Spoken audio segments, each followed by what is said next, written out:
The Sephora Sale starts tomorrow, so here's a full face of all my Sephora favorites that are actually worth your money. Let's get into it. The primer, you don't need both of these, but they are from the same brand and they both have different purposes. Since the center of my face gets pretty oily, I've been loving the Pore Eclipse Mattifying Primer from Milk Makeup. And for the perimeter of my face, for an extra bit of glow for the summer, I've been loving the Milk Hydro Grip and Glow Primer. One of the first concealers I'm going to recommend is the Soft Matte Concealer from NARS. I love to use this to carve out my brows, but also to spot conceal. And for example, here's before.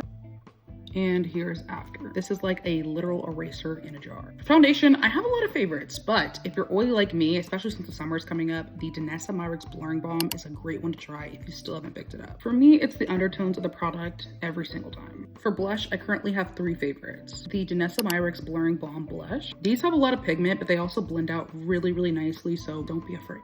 I also love the Sun Blush from IT Cosmetics, and I love this one for the same reason, but I will say you get more product in this one. And surprise, if you decide to mix these together, they won't clash. Back to concealer. My current fave duo has been the Too Faced Born This Way and the Lift and Flex Concealer from Danessa Myricks. While that dries, I'm going to talk to you about some powders that we're going to use in just a second. If you're new, the Kosas Cloud Set is my absolute ride or die, and I've hit pan, so I promise you I'm not lying. And this one has been new in my rotation, but I've been absolutely loving the Ube powder from Huda Beauty to bake. For eyeshadow, I absolutely love the Master Mattes from Makeup by Mario. I especially love this palette when I'm headed out the door because I feel like it does all of the work for me. And speaking of the work done for me, I also highly recommend the Zari Eyes from Kulfi Beauty. I'm gonna put up a tutorial on my page very soon, but look how easy it is for me to just elevate this eye look. And that was like maybe 10 seconds. The last blush that I recommend is the Matte Bouncy Blush from Rare Beauty. If you happen to miss it, check out the review on my page, but I think that this formula is incredible. For mascara, I have three different favorites. If your eyes tend to burn when you wear mascara, try out the one from House Labs. If you feel like nothing works on you and you love a tubing mascara, try the one from Kulfi. And if you love a little bit of a drier, waxier formula, you're going to love this one from Lancome.